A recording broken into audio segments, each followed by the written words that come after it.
The Cave Within, a journey from illusion to truth. In the stillness of the human soul lies an ancient struggle. The tension between what appears and what truly is. We live amidst distractions, half-truths, and projections that shape our reality like shadows on a cave wall. Yet within each of us, there stirs a quiet longing for something more enduring, more real. A light beyond illusion. This talk, The Cave Within, draws upon one of the most profound philosophical visions of all time, the ascent of the soul from darkness to light. Through dialogues, introspection, and inner awakening, it explores how our modern lives remain entangled in unseen chains, and how the path to truth, through contemplation, self-examination, and the courage to return, remains as vital today as ever. It is not merely a tale of escape from falsehood, but a call to each of you to awaken, to rise, and to help others do the same. In every age, there are illusions that govern the perceptions of those who live within it. In the classical world, these illusions were often physical, elemental, or spiritual, bound to myths, rites, and unchallenged traditions. Today, however, the illusions are subtler and more pervasive. We believe ourselves free, informed, and enlightened. Yet many are as deeply bound as the shadow watchers of the ancient cave. The modern world is not short on information. In fact, it overwhelms with images, voices, data, and declarations of truth. From screens we wake to screens we fall asleep beside. We are bathed in a flickering glow, not unlike the fire that cast shadows on the cave wall. But what are these shadows today? They are the curated images on social media, the algorithmic suggestions that decide what we see, the news cycles that do not report but rather construct realities. They are the slogans of consumerism, the false urgencies of marketing, the illusion of choice within systems that have already shaped our options. The modern human believes he's clearly, because the shadows are high definition and dynamic, but they are shadows still. Reflections of reflections, not reality itself. The tragedy is not in the existence of these illusions, but in our unawareness of their hold upon us.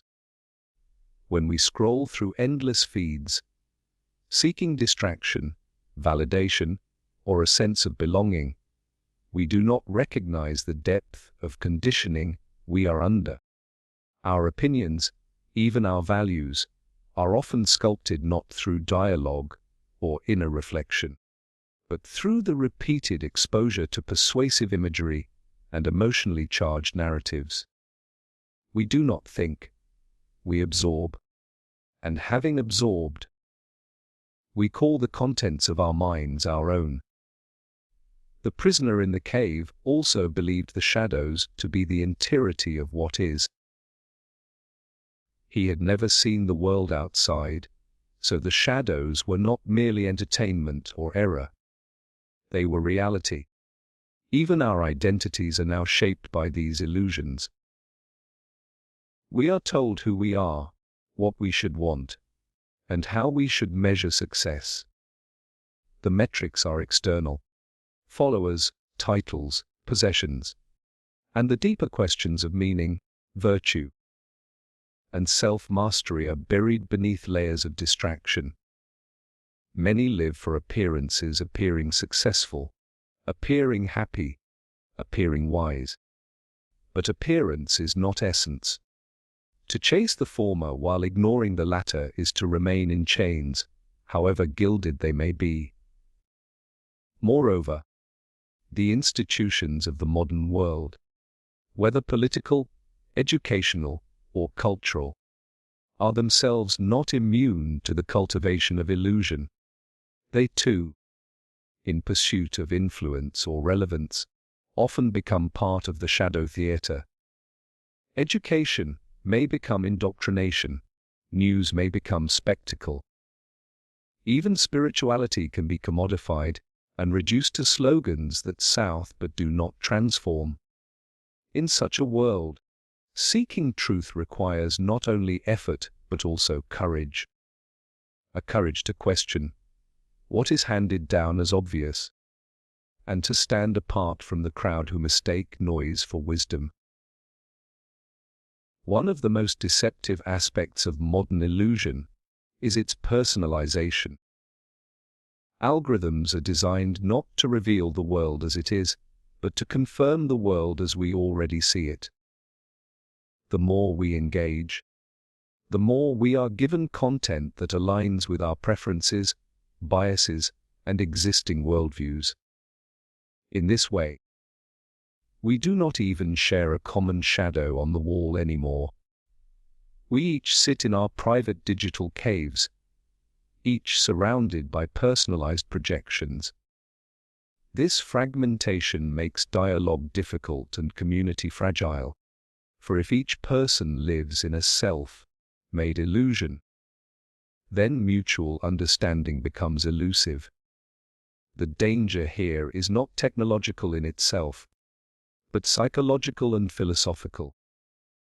When a society no longer distinguishes between appearance and reality, it risks collapsing into a performance of being, rather than a practice of becoming.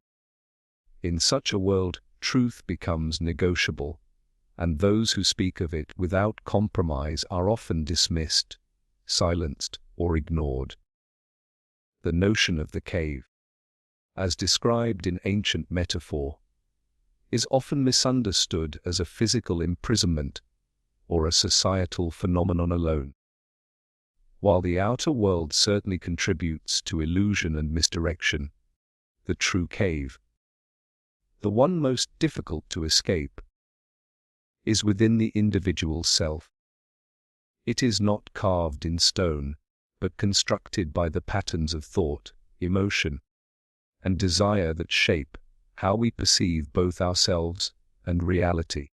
This inner cave is not bounded by walls, but by our ignorance, assumptions, fears, and attachments.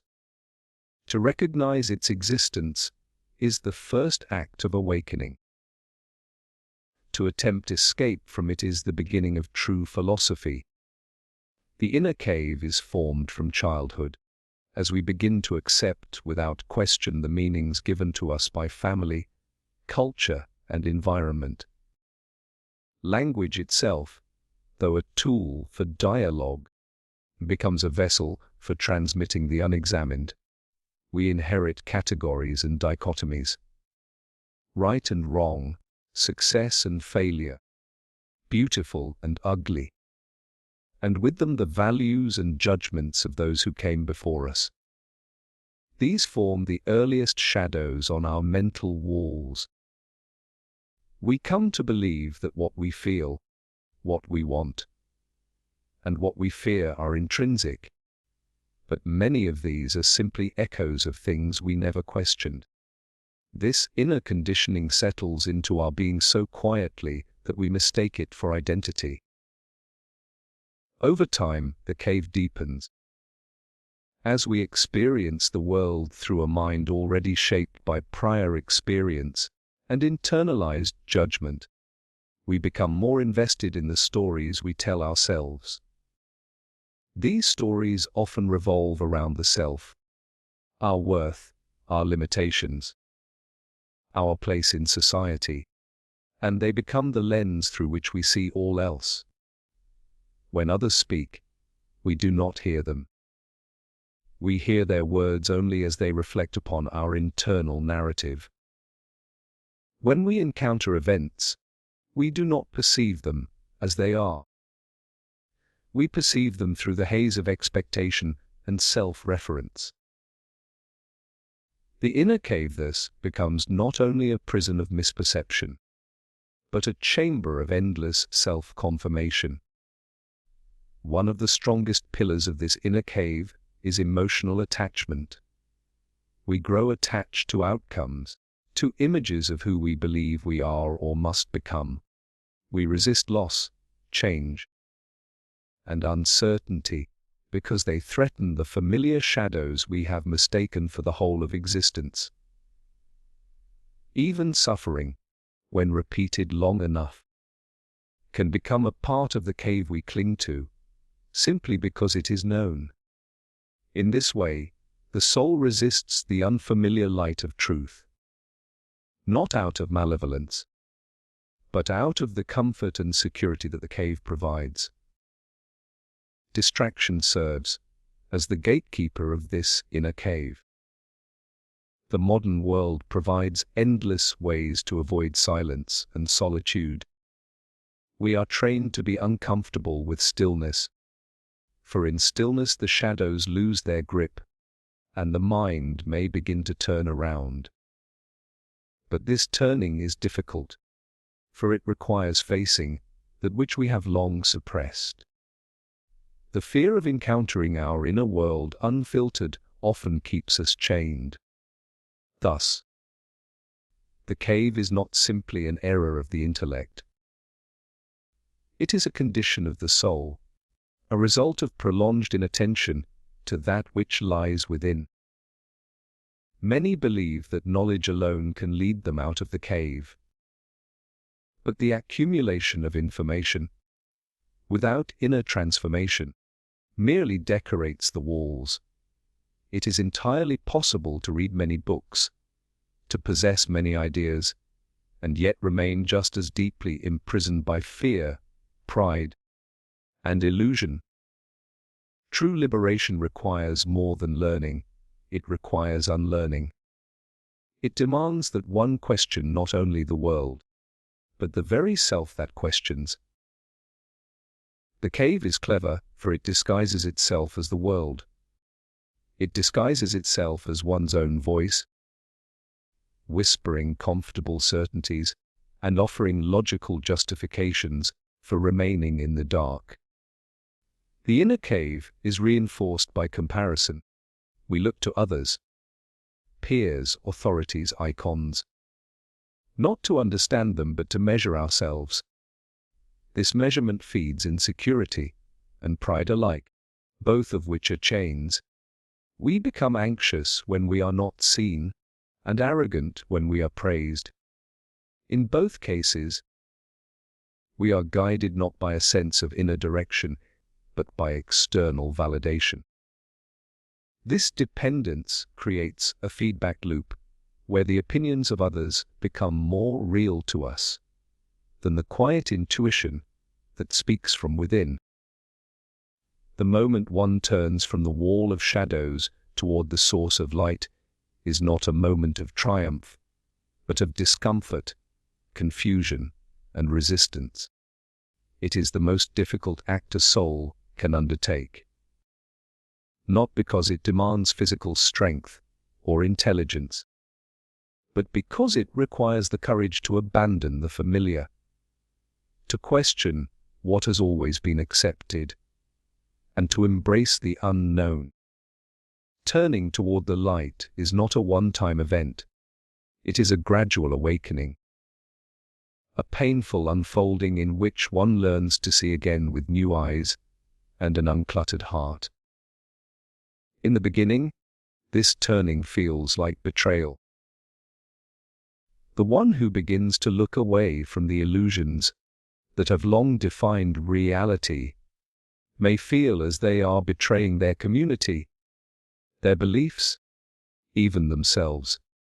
After all, the images on the cave wall are not merely shadows, they are shared symbols, cultural foundations, and collective dreams. To question them is to risk exile, misunderstanding, and loneliness. But truth does not make accommodations for comfort. It calls the soul to rise above the noise, not by force, but by the quiet ache for something more enduring than image and echo. As the soul slowly adjusts, it is met not with light in its fullness, but with blinding uncertainty.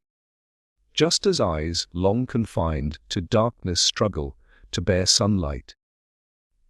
The inner faculties resist clarity when they have been dulled by long dependence on imitation and pretense. The mind may rebel. It may call the new light false, too harsh, too alien to trust. But the light is not cruel. It only reveals. It does not flatter the ego or indulge sentiment. It lays bare what is, not what is wished to be. This process of turning is not merely intellectual. It engages the entire being, reason, will, emotion, and spirit. It requires a withdrawal from the distractions of appearance, a discipline of attention, and a commitment to the slow cultivation of discernment. The soul must be taught to distinguish between what seems good and what is good, between what feels true and what is true. This education is not found in books alone, nor in the opinions of the many. It is the fruit of sustained contemplation, honest self-examination, and deep inward listening.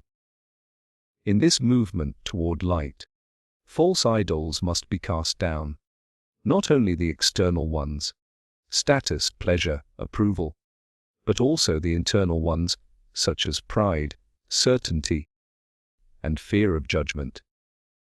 The soul must be stripped of its adornments, so that it can receive truth without distortion. This stripping is not destruction, but purification. One does not lose the self in this process. Rather, one discovers the self not as image or function, but as essence. And this essence does not clamor or boast. It abides in stillness and seeks harmony with the eternal order. Turning toward the light also means accepting responsibility.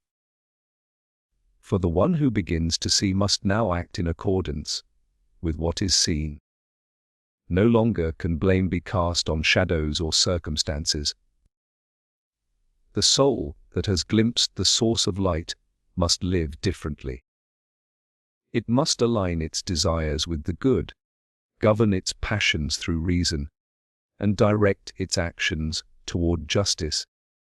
This is not a burden imposed from without. It is the natural response of a soul that has tasted freedom and cannot return to chains. Yet this freedom is not freedom to indulge, but to choose wisely. It is not the freedom of impulse, but of discipline. The soul that walks toward the light learns to desire what is worthy, not merely what is pleasant. It learns to find joy not in fleeting praise, but in inner coherence. And as the soul rises from its former state, it begins to recognize beauty not in surface or novelty, but in order, proportion, and truth. Those who turn toward the light often find themselves misunderstood by those who remain in the cave. Their words seem strange, their joy inexplicable, their priorities disordered. But the task is not to convince or to convert, but to continue the ascent. The soul must not be distracted by the judgment of others, for it no longer serves the many. It serves truth alone.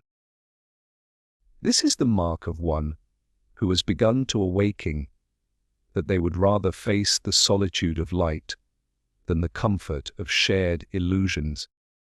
The path out of the cave is not smooth, straight, or easily welcomed. It is a path that ascends steeply, filled with obstacles not placed by nature, but by the habits and beliefs embedded within the soul itself. The struggle of ascent is an inward journey where the soul, long accustomed to darkness, begins to confront the full weight of its dependency on illusion. This ascent is not marked by physical movement, but by the gradual refining of perception, the breaking of inner chains, and the willingness to suffer the fire of transformation. One must understand that ascent does not begin with certainty, but with confusion. The shadows of the cave, though false, are familiar. The mind resists their abandonment because they offer clarity, however deceptive. When a prisoner is unshackled and turned toward the light, he does not rejoice immediately. His eyes hurt, his vision blurs, and his thoughts rebel. He doubts what he sees and longs for the certainty of the wall. So too does the soul react when it begins to climb. It experiences spiritual vertigo. That which it begins to see is at first distorted by fear, by the residue of the past, and by the desire to return to ease. The pain of the ascent is not a punishment, but a purification. The soul must pass through stages where it unlearns, and in this unlearning there is disorientation. The assumptions that once anchored the self are removed, leaving behind a sense of vulnerability. One may feel stripped of identity, without a voice in a world that now appears alien. But this nakedness is necessary, for only in the removal of false coverings can the soul be clothed in truth. The light it approaches is not only a light of knowledge, it is a fire that consumes illusion. Many fall during this climb, not due to weakness, but due to impatience. The upward path demands that one not only observe, but also change. It is not enough to see the truth. One must become worthy of it. The passions of the lower self, envy, pride, resentment, and the thirst for control, pull at the feet of the climber. They whisper that the ascent is too hard, too lonely, too uncertain. They tempt with promises of comfort and return.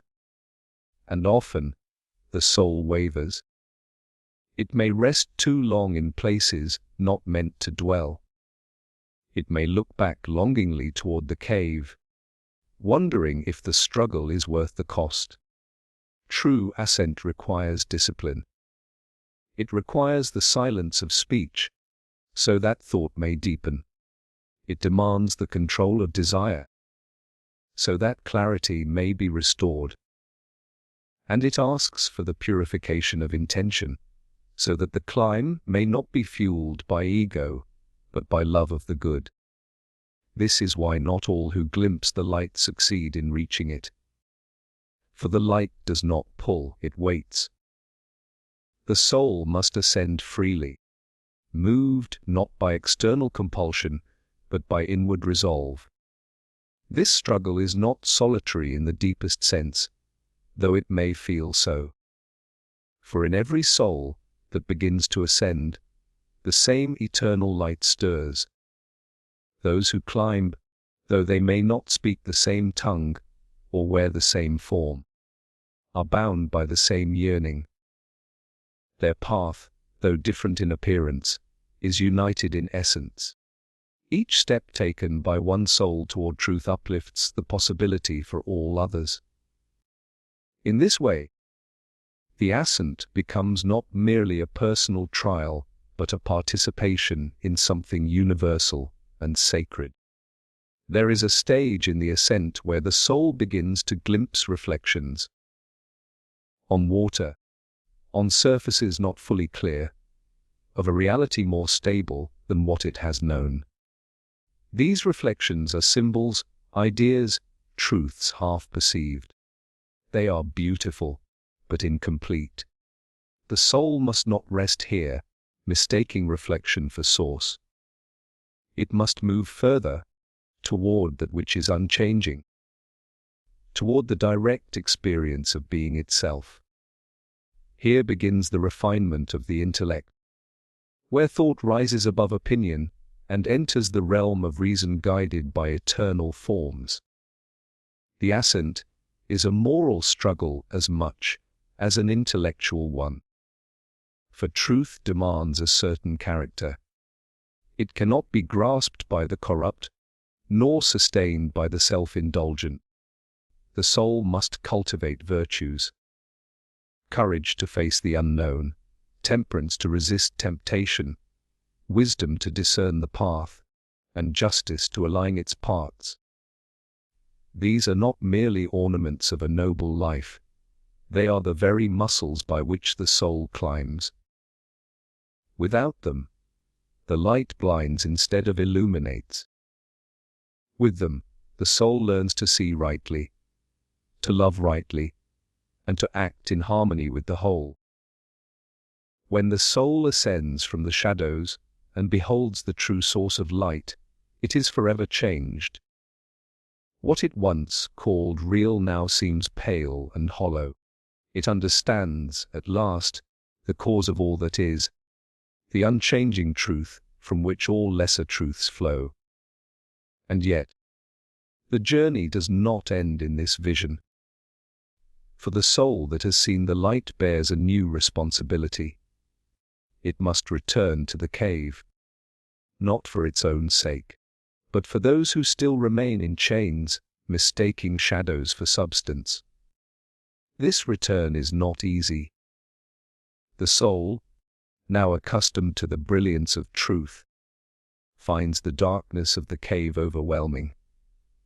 Its speech, once clear and persuasive, is now ridiculed by those who have never seen anything beyond the wall. They call the returned soul mad, accuse it of corruption, and scorn its vision. They are not ready to hear that the reality they revere is a lie. Their eyes, long adapted to the dark, are pained by the very light that might liberate them. And thus, the bearer of truth faces not only disbelief, but often hostility. This burden, the burden of truth, is heavy. It demands that the enlightened soul risk its comfort for the sake of others. The light it now possesses cannot be hoarded. It was not meant for isolation. A truth, by its very nature, seeks expression, seeks communion. But how does one speak of the sun to those who have never seen it? How does one explain color, depth, and movement to those whose world is limited to flickering shadows?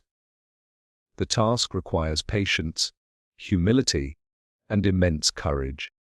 For the returned soul is not merely a teacher. It is a bridge between two worlds. This is the path of the true guide. Not one who imposes, but one who invites. The guide remembers what it was to be blind, to fear the ascent, to cling to illusion. That memory tempers arrogance and nurtures compassion. The returned soul knows that force cannot awaken truth in another. Only the soul itself, through its own longing, must turn. The guide's role is to point gently, to stir curiosity, to provoke reflection.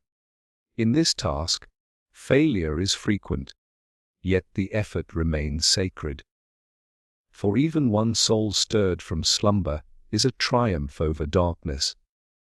The return also tests the integrity of the enlightened.